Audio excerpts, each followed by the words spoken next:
Ако имаме предвид чернодробната метаболитна болест, основното е да се поддържаме с нормално телесно тегло, да се движим достатъчно,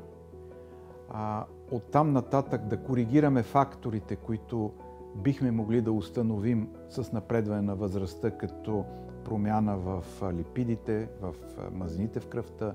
или развитие на преддиабет или диабет. Артериалната хипертония няма пряко отношение към черния дроб, така че от друга страна омазняването на черния дроб става причина за толкова модерната днес инсулинова резистентност, тъй като черният дроб е мястото, в което се развива централната инсулинова резистентност. Черният дроб е мястото, в което инсулина действа, за да може да се разградат някои храни, а други вещества пък да се изградят.